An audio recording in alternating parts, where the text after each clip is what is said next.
Am I the a-hole for leaving my girlfriend after she constantly belittled me in front of her friends? I'm 26 and just got out of a 2-year relationship. I ended things a few weeks ago, and she, female 26, has been telling everyone I blindsided her. But I honestly don't feel bad about it. For most of the relationship, she had this habit of making me the joke around her friends. She'd call me soft for not being confrontational, make fun of my job, I'm an engineer, and even joked once that I was the woman in the relationship because I cook and clean more than her. Her friends would laugh, and when I pulled her aside later, she'd just say I was being too sensitive. It wasn't just around others either. If I brought up something bothering me, she'd roll her eyes or say I was starting drama. I stopped talking about stuff that upset me because I knew it would either turn into a fight or be dismissed. I finally hit a breaking point when she made a joke at a party about me being the broke one, while I was literally covering most of our rent along with the utilities, food, etc. I didn't yell, I didn't fight, I just left that night and didn't go back. Now she's posting online about how I ghosted her, and her friends are messaging me saying I should have talked things through instead of walking away. But I feel like I did talk for 2 years. Am I the a-hole?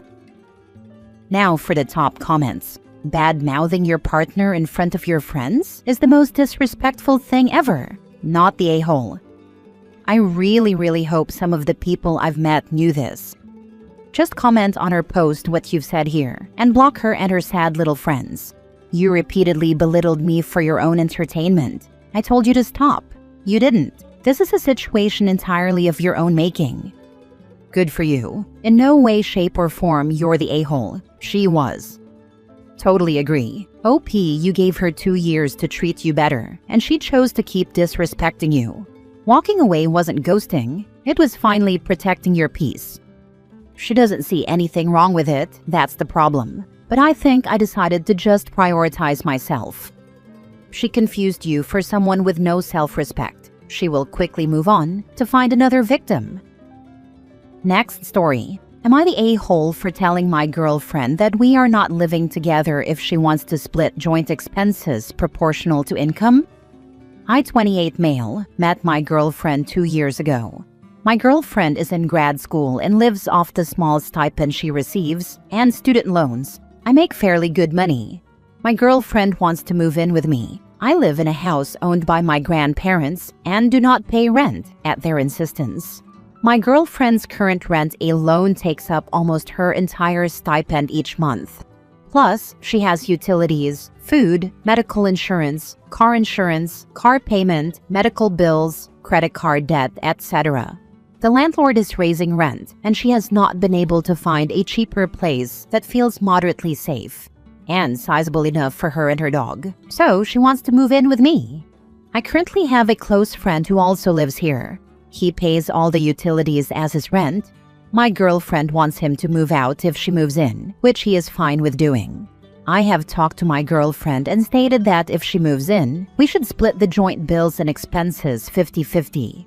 She is greatly opposed to doing that and thinks it should be proportional. That would result in me paying virtually all the joint expenses. A 50-50 split would result in a significantly better financial situation for her. Right now, her living expenses are exponentially higher than her stipend. With this 50-50 split, they would be significantly less than her stipend. I would actually be paying more than I do now with a 50-50 split because I do not pay any utilities right now. I told her if she insists on a proportional split, then we cannot live together. She is mad and says I am causing her unnecessary stress. We both can afford the proportional split, so that is what we should do. Am I the a-hole? Edit. It seems a lot of assumptions are being made in the comments, so I need to clarify some things. 1. Yes, I do love my girlfriend, but I have significant disagreements with her on money. Our biggest fights have been about money. Every summer, she takes a trip somewhere and puts it on a credit card. Last year, she bought a new car. She has a $700 a month car payment that her mom has to help her out with. We have talked about these things. She gets defensive and tells me that I have no say over her money. 2. I am all about saving. I own a small contracting/construction company with a buddy. We started it not long before I met my girlfriend.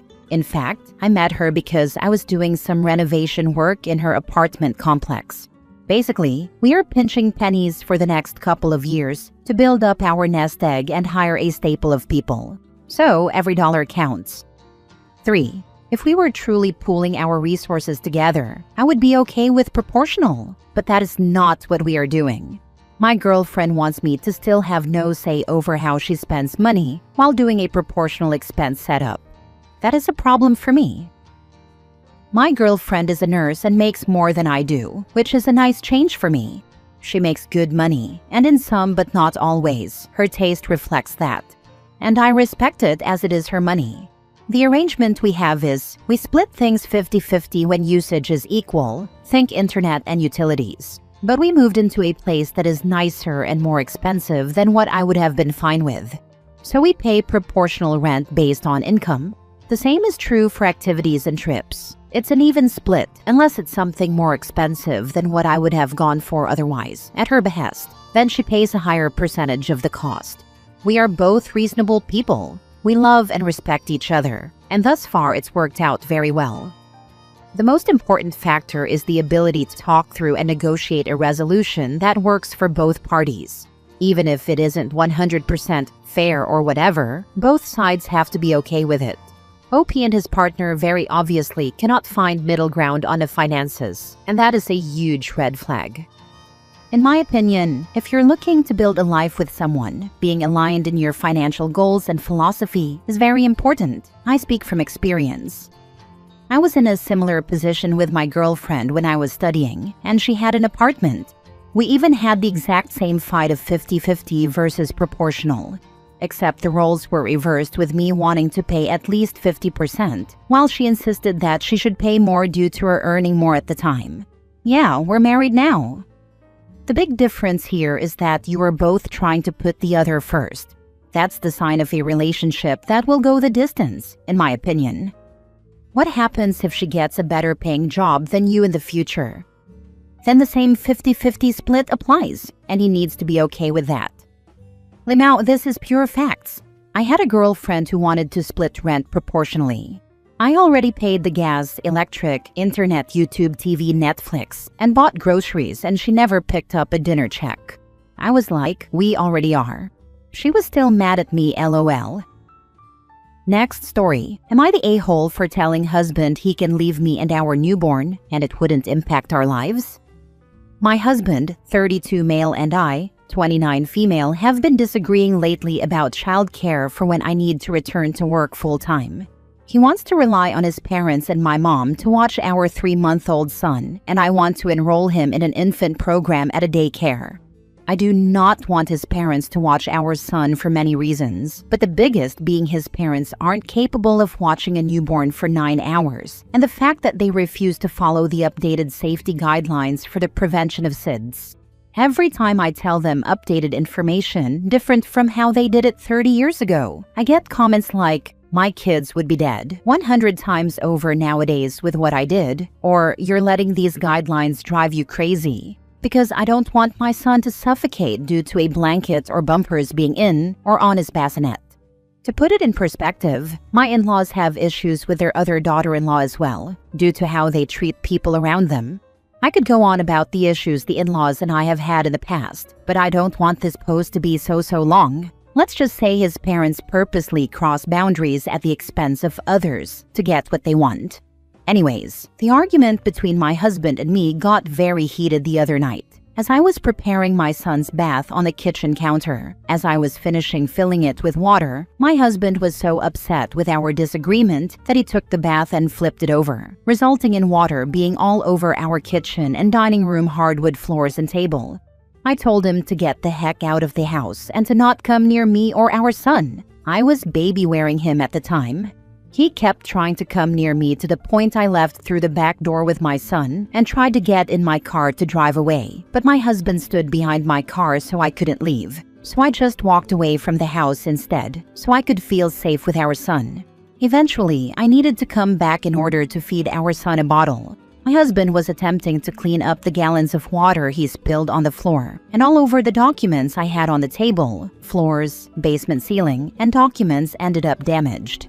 He said he would finish cleaning up and then leave the house. He left around midnight and didn't come back until 8 p.m. the next day. Sadly, this isn't the first time my husband has acted out of anger. While I was pregnant, he punched a hole in our hallway and then grabbed me, resulting in my shirt being ripped. He also has knocked my possessions off countertops, resulting in things I cannot replace being broken. He always apologizes and says he will do better, but I no longer have hope for him. When he came back the other night, we continued the conversation about childcare and somehow got on the topic of another future baby, which I said I potentially did not want due to the traumatic birth of our son. I'm less than 3 months postpartum during this conversation. My husband then threatened to divorce me and go have a baby with someone else because his son will not be an only child. I flat out told him to file the paperwork without any emotion. I told him it wouldn't make a difference if he was here or not, considering he left for almost 24 hours without any communication, and I can manage it all on my own. Do I want our son to have divorced parents? No, I don't. But I also don't want him to grow up around a father who acts out of anger and aggression. I just feel like I've been through enough with him, and for him to now threaten divorce over childcare and potentially not having another baby is absurd in my mind. I know during our arguments I can say nasty things, but I never threaten divorce. Now a few days later, we are trying to continue talking about childcare, but my trust in him and his parents is almost non-existent due to his actions and words. I'm starting to feel like I am the a-hole because I said that him leaving wouldn't make a difference.